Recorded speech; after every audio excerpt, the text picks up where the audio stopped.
up, you beautiful bastards? Hope you're having a fantastic Tuesday. Welcome back to the DeFranco Show, and let's just jump into it. And the first thing we're going to talk about today is why massive conservative commentator Tomi Lahren was in the news. Over the weekend, Tomi Lahren posted a photo where she's wearing a Make America Great Again one piece, a fanny pack, a flag with wings with the caption, "OLA, get ready to find your safe spaces." What am I? Well, if you're conservative, I'm American as fuck. If you're a lib, I'm offensive. Let's go. And to that I say, Tomi, as someone that doesn't really identify as lib or con, you just look like the physical embodiment of obnoxiously transparent pandering. But I can't fully hate on it because it's obviously worked out for you very, very well. But that said, unsurprisingly, there were people that hated on her for this outfit, and you had others criticizing her costume choice, saying that it was hypocritical. This because she's criticized NFL athletes for disrespecting the flag during the national anthem. Some people claiming that this was a violation of the US flag code. US flag code 36 USC 176 reading, "The flag should never be carried flat or horizontally, but always aloft and free. The flag should never be used as wearing apparel, bedding, or drapery. Should never be festooned, drawn back, nor up in folds, but always allowed to fall free. No part of the flag should ever be used as a costume or athletic uniform." And there are many people that sounded off on this, but one of the most interesting was Keith Olbermann. Keith Olbermann tweeting, "Patriotic? Bullshit. She's in violation of the US flag code. The flag should never be used as wearing apparel," then linking to the code, to which Donald Trump Jr. responded, "Life is hard. It's even harder when you're stupid." And his tweet included a screenshot of Olbermann's tweet alongside a picture of Olbermann literally draped in the American flag. He's wearing the flag is touching the ground, so this making Olbermann's tweet look incredibly hypocritical. Olbermann then responded, "I knew it. Either you day or QSay would be dumb enough to fall for it and retweet the cover of my book. The winner is @DonaldTrumpJr. Hashtag thanks, Dondi." Adding Dondi's confession that life is hard, it's even harder when you're stupid, and Tomi Lahren's retweet were unexpected bonuses. So his tweet seeming to imply this was all part of his grand strategy for free promotion. I mean, that could be true, but I have a very hard time believing it. It feels like the Trump's playing 5D chess levels of bullshit. You know, like if a story came out that it was like Donald Trump got his hand caught in a Pringle jar for 5 hours, people would be like, but here's why he did that. It's 5D chess, people. But also, Keith, he didn't actually tweet out the cover of your book. It was just a picture of you seemingly looking like a hypocrite. Whatever, let's move forward. Tomi Lahren eventually responds to the criticism, writing, "For the selectively patriotic snowflakes who are melting over a Halloween costume," and with that, including a screenshot of the text, "Unless an article of clothing is made from an actual United States flag, there is no breach of flag etiquette whatsoever. People are simply expressing their patriotism and love of country by wearing an article of clothing that happens to be red, white, and blue with stars and stripes." And that statement she included comes from the American Legion, which is a wartime veteran service organization. And so that's why some people say that this is an unofficial answer that conflicts with the actual flag code. But also, either way, it's important to note that the official flag code is not actually in force. It just also serves as a guideline for how to treat the flag, which of course brings up the debate of,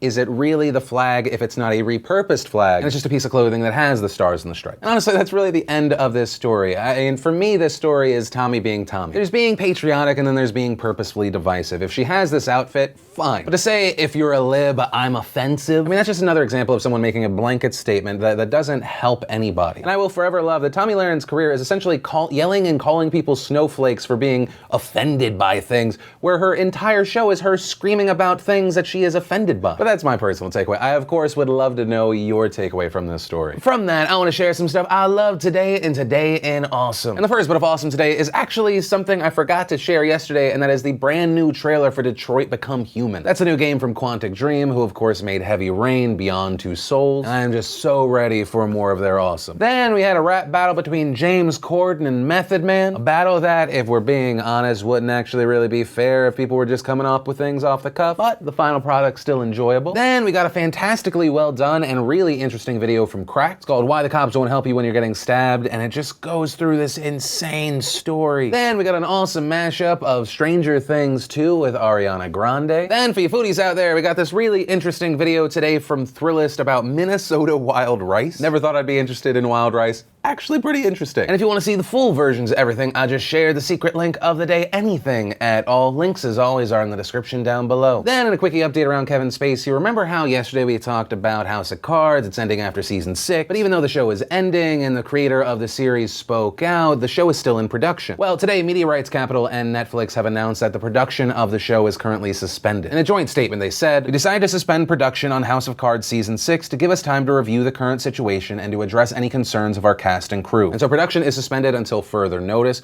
Will it come back? I don't know." And then let's talk about our douchebags of the day, James and Cheyenne Chalkley. These two were arrested yesterday and charged with injury to a child, which already sounds bad, but really doesn't describe the full situation. So let's walk through it. These two are the parents to 3 children, a 10-year-old girl, a 5-year-old girl, and a 3-year-old boy. Authorities are notified last September when a teacher noticed notices that there are bruises on the 5-year-old girl's back. Initially, the girl tells the nurse that she doesn't know how she got hurt, then saying she got hurt on the playground, and we would later find out it appears that this 5-year-old girl was lying because she told this to investigators. Her father would spank them when they misbehaved, but because they bruised easy, Child Protective Services wanted to get their father into trouble and, quote, break up their family. And that just breaks my heart because you have this small child who believes that their abuse is standard, but because there's something different with her, that she gets bruised easily, she has to protect her dad. So CPS gets involved, they speak to all 3 children, and the stories that come out when they talk to officials and their foster family, it is rage-inducing. Both sisters said their father and stepmother would beat them with belts and switches. The 10-year-old girl saying her father had shoved her head into a wall while her stepmother beat her with a switch with thorns. The 5-year-old girl saying the parents would take turns spanking her. She said her father put her head in a toilet and flushed it, adding that her father would use a shock collar like the kind you would give to a dog on her arms, her legs, her back. Both children described an instance with their father where the father found cat feces in a closet. He thought that they had intentionally refused to clean it, so he then smeared the wet diarrhea on their faces and made the 5-year-old eat some. The 5-year-old also saying that the father had put poop on a toothbrush and brushed her teeth so hard she started to bleed. And when talking about their stepmother, the little girls added that she was often there, she was present while this was happening. And according to the 10-year-old, when their father would ask Cheyenne, their stepmother, if he was being too hard on them, she responded that if they were her kids, she would hit them more. Also, what's really heartbreaking about this story is it appears that CPS had previously been involved. According to the affidavit, there was an instance in 2016 where the father left the children unsupervised. In January of this year, he reportedly sprayed his naked children with cold water while outside while it was 45 degrees. But that case was reportedly closed as high risk. And where I end on this story isn't a surprise. I'm furious. Some people just don't deserve children. I may have referred to these two as parents, but they are not. When I look at that man's picture, I do not see a father. I see an abusive sperm donor. In my opinion, when you say mom, dad, you're talking about a real parent. Biology doesn't matter. Nurturing, the love, that's what makes a parent, and I see none of that here. And that's where we're gonna end this story. These two, in my opinion, are garbage people. Their only contribution to society is to be an example of what not to be. That's the only thing they have succeeded at. And then let's talk about the huge updates around Catalonia and Spain. Now, we've talked about this story several times as it's developed, but if you don't know what's happening, let me bring you up to speed. This will be a little oversimplified, but here we go. Catalonia is a region in Spain, and a good number of the people there want independence. Now, they've had autonomy, but they have found that that has limitations. And so what we recently saw in Catalonia is they had elections that brought pro-independence parties to power. They promised a referendum on independence, and they moved towards one. In response to this, the Spanish government claimed that it was illegal, unconstitutional, and that Spain was indivisible. And during that, you may remember Spanish National Police were violent and brutal in stopping voters and protesters. And as far as the votes cast, 90% were for independence, although there was a dispute as to whether or not this vote was representative of Catalonia, this because only 43% of people voted. So you had people saying, well, not even half the people voted, this can't be legitimate. But of course, the argument against that was Spanish National Police were out there beating people in the streets. Not everyone that wanted to vote was able to, and some people might not have even bothered to go out because they knew what Spain was going to do. And so that's essentially where we last left that story. So what has happened now? We saw Catalan President Puigdemont speaking with the Generalitat about independence. He wanted to postpone independence to, quote, have a conversation with Madrid about Catalonia's future. He seemed open to negotiating Catalonia's status rather than just pure independence. But Spain refused this. They demanded to know if Catalonia was actually going to declare independence. And this is because in their constitution they have this thing called Article 155. And 155 allows the central government to remove self-rule from a region in case they're trying to leave Spain. But before they can actually enact it, they need to have actual confirmation of independence. Puigdemont then dodged that question and said he'd leave it to the Generalitat. And what we saw there is that the Generalitat voted for independence. 70 voted yes, 10 voted no, there were 2 absentations, and the rest boycotted the vote. And then in response to that, on Saturday, Spanish Prime Minister Mariano Rajoy came out and said, quote, I'm informing you that as of today, I am dissolving that Catalonian parliament, and on the 21st of December, there will be elections. And so that was him invoking Article 155 of the Constitution, and Catalonia was now under Madrid's direct rule. Catalan police commissioners were fired, most government officials were fired, and that obviously including President Puigdemont. In response to this, his office told reporters that he doesn't recognize the order from Madrid removing him from power. Then we saw a Spanish Attorney General filing rebellion and sedition charges against Puigdemont and his cabinet. Additionally, there were misuse of public funds charges. And so what we're looking at are charges that carry sentences of 30, 20, and 5 years. Now, unsurprisingly, Puigdemont and much of his cabinet, they all seem to be missing all of a sudden. As far as where was he, there were claims that he was in Brussels seeking asylum. Then Belgium made it clear that if Puigdemont asked for asylum, they would, quote, have to consider it. We have since learned that Puigdemont said he did flee to Brussels, but not to seek asylum, saying, quote, I am not here to demand political asylum. I am here in Brussels as the capital of Europe. I'm here in order to act with freedom and safety. And as far as the independence movement itself in Catalonia, it doesn't look really strong right now. Earlier in this movement, we saw incredible numbers taking to the streets to vote, to protest. But what we've seen from this is that secessionists insurrectionists had called for mass protests, civil disobedience, but very few people actually went out to take part. Also, a large trade union who had originally backed the protests have now backed out, saying that, quote, things have to carry on. As of recording this video, things have remained somewhat calm in Catalonia, and as of right now, there is a scheduled election day on December 21st. And so understand what I'm saying here isn't that this swing at independence in Catalonia, it's not fully dead, but it does seem like the movement is on its back foot right now. But ultimately, we'll have to wait and see how this situation develops. And that's actually where I'm going to end today's show. And remember, if you liked this video, you like what I try and do on this channel, hit that like button. If you're new here, hit that subscribe button. Also, if you missed yesterday's Philip DeFranco show, you want to catch up, click or tap right there to watch that. Or if you want to see the newest personal vlog, click or tap right there to watch that. But that said, of course, as always, my name's Philip DeFranco. You've just been filled in. I love yo faces, and I'll see you tomorrow.